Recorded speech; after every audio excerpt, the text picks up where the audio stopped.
বিসমিল্লাহির রহমানির রহিম। আসসালামু আলাইকুম সকল ভাই ও বোনেরা। আল্লাহ সুবহানাহু ওয়া তাআলা আমাদেরকে জানিয়েছেন যে আমরা যদি বড় ধরনের কোনো পাপ বা গুনাহ থেকে বিরত থাকতে পারি, তাহলে ছোটোখাটো গুনাহগুলি, ভুল ত্রুটিগুলি আমাদেরকে আল্লাহ সুবহানাহু ওয়া তাআলা ক্ষমা করে দেবেন। এই ব্যাপারে কোরআনের আয়াতে আল্লাহ সুবহানাহু ওয়া তাআলা আমাদেরকে কী জানিয়েছেন এই ব্যাপারে দেখব।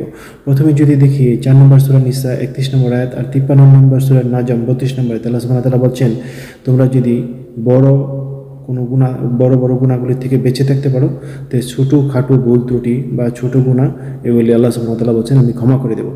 আল্লাহ সুবহানাহু ওয়া তাআলা আমাদেরকে এই দয়া এবং কি করুণার যে ঘোষণাটি দিয়েছেন, যাতে আমরা আল্লাহর তাকওয়া অবলম্বন করি এবং কি যাতে আমরা ছোট বড় যে ধরনের গুনাহই হোক না কেন আমরা এর থেকে বিরত থাকবো।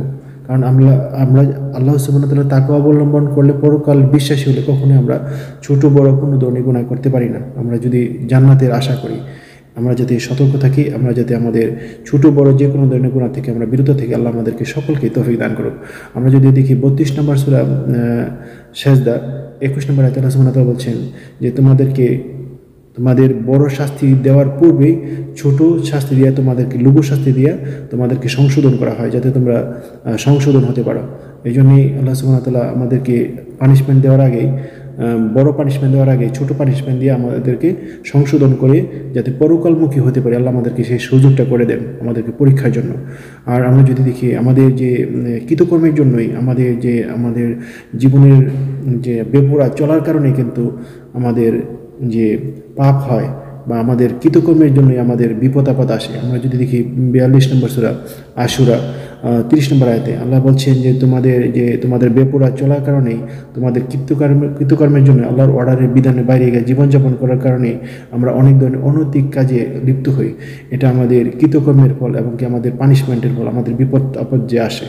তারপর আল্লাহ সুবহানাহু ওয়া তাআলা তারপর আল্লাহ ক্ষমা করেন, যে বলছেন যে ছোটোখাটো গুনাহগুলি আল্লাহ সুবহানাহু ওয়া তাআলা ক্ষমা করে দেবেন।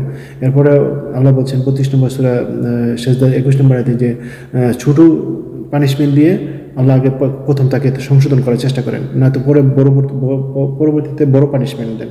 এটা আল্লাহ আমাদেরকে জানিয়েছেন।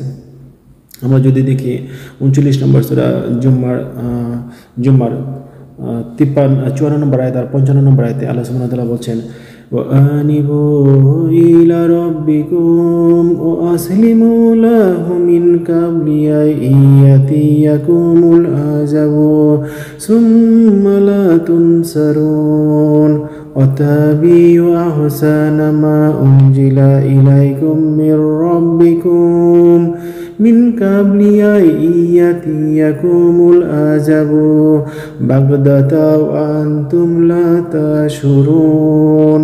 আল্লাহ বলছেন তোমরা তোমাদের রবের অভিমুখী হও, মানে আল্লাহ সুবহানাহু ওয়া তাআলার ইবাদতের দিকে আমাদেরকে ধাবিত হওয়ার জন্য আহ্বান করছেন। আমাদের মৃত্যু আসার পূর্বেই, পরে আমাদেরকে যখন মৃত্যু এসে উপস্থিত হবে, তখন আমাদেরকে আর কোনো রকম সাহায্য সহযোগিতা করা হবে না, তখন আমাদের পানিশমেন্ট দিবে আল্লাহ সুবহানাহু ওয়া তাআলা বলছেন। কোনো রকমই যখন মৃত্যুর মালাকুল মউত আসা উপস্থিত হয়ে যাবে, তখন আর কোনো সুযোগ নাই।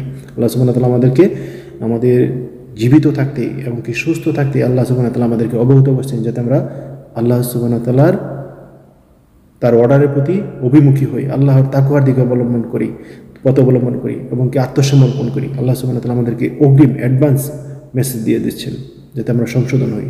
কিন্তু মৃত্যু আসলে পরে কোনো সংশোধন নেই, কোনো রকম সাহায্য নেই। আল্লাহ সুবহানাহু ওয়া তাআলা আমাদেরকে অ্যাডভান্স জানিয়ে দিচ্ছেন, পরীক্ষার প্রশ্নপত্র পাস, এখন আমরা আমল করব এবং কি সৎভাবে জীবনযাপন করব, তাহলে আমরা পরকালে জান্নাত লাভ করতে পারবো। আল্লাহ সুবহানাহু ওয়া তাআলা আমাদেরকে জানিয়েছেন। আমরা যদি দেখি 39 নম্বর সূরা জুমার 55 নম্বর আয়াতে বলছেন যে অনুসরণ করো উত্তম তোমাদের রবের পক্ষ থেকে যা অবতীর্ণ হয়েছে, মানে আল কোরআন। আল্লাহ সুবহানাহু ওয়া তাআলার পক্ষ থেকে অবতীর্ণ হয়েছে কি? আল কোরআন। তাহলে এটা অনুসরণ করতে বলছে। যদি আমরা অন্য কিছু অনুসরণ করতে থাকি, তো আমরা উপকৃত হব না। আল্লাহ সুবহানাহু ওয়া তাআলা ডাইরেক্ট বলে দিয়েছেন যে তোমার রবের পক্ষের থেকে যা অবতীর্ণ হয়েছে তোমাদের প্রতি, এই আল কোরআন, এটা অনুসরণ করো।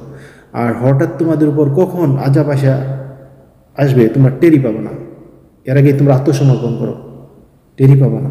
আল্লাহ বলছেন, আমরা যদি দেখি 25 নম্বর সূরা ফুরকান 70 নম্বরেতে আল্লাহ বলছেন, ইল্লা মান তাবা ওয়া আমানা ওয়া আমিলা ওয়া আমালান সালিহান ফাউলাইকা ইউবাদদিলু আল্লাহু সাইয়্যাতিহিম হাসানাতা ওয়া কানা আল্লাহু গাফুরুর রহিমা।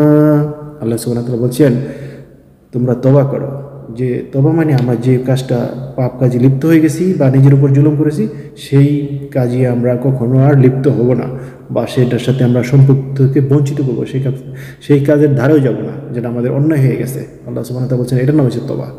আর আল্লাহর কাছে আমরা ক্ষমা প্রার্থনা করব। যে আমরা তওবা কিন্তু অনেক সময় করি, যে আমরা 46 নম্বর সূরা আহকাব 15 নম্বর আয়াতে লাস্টের একটা অংশ, ইন্নী তুবতু ইলাইকা ওয়া ইন্নী মিনাল মুসলিমিন।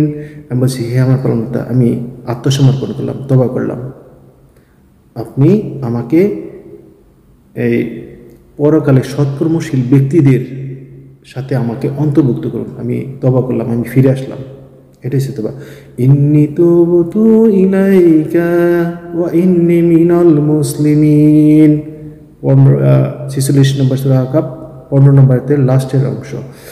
আর এখানে আল্লাহ সুবহানাহু ওয়া তাআলা বলছেন যারা তওবা করবে, এই যে 25 নম্বর সূরা ফুরকান 70 নম্বর আয়াতে, যারা তওবা করবে, বিশ্বাস স্থাপন করবে, মানে ঈমান আনবে, সৎকর্মগুলি করবে, দুনিয়ামুখী হবে না, পরকালমুখী হবে, সৎকর্মগুলি করবে পরকালমুখী হওয়ার জন্য, মানে সাফল্য লাভ করার জন্য। আমি দুনিয়াতে যে সৎকর্মগুলি করব এগুলি বিনা স্বার্থে করব, কারণ কি, এগুলি পরকালে যাতে আমি এর সুযোগ সুবিধা প্রাপ্ত হতে পারি, মানে এই জন্যে আমার উদ্দেশ্য এটা। আর আল্লাহ সুবহানাহু ওয়া তাআলা বলছেন যারা এই কাজগুলি করবে, তওবা করবে, বিশ্বাস স্থাপন করবে, সৎকর্ম করবে, এই 3টা কাজ যে করবে তাদের গুনাহ আমি পূর্ণ নেক আমল দ্বারা পূর্ণ করে দেব। মানে এই পাপগুলি পরিবর্তন করে তাকে পূর্ণ দ্বারা ওই জায়গায় স্থাপন করবেন, মানে তাকে নেককার বান্দা বানাবেন, আল্লাহ সুবহানাহু ওয়া তাআলা বলছেন। কিন্তু এই 3টা কাজ করতে হবে তার। আল্লাহ সুবহানাহু বলছেন আমি ক্ষমাশীল এবং কি পরম দয়ালু। আল্লাহ কতই রহমান। আল্লাহ সুবহানাহু ওয়া তাআলা আমাদের প্রতি খুবই সৃষ্টি করছেন দয়া করে, আর মানুষকে সৃষ্টি করছেন দয়া করে এই জন্যেই যে আমাদেরকে তার ইবাদত করার জন্যই।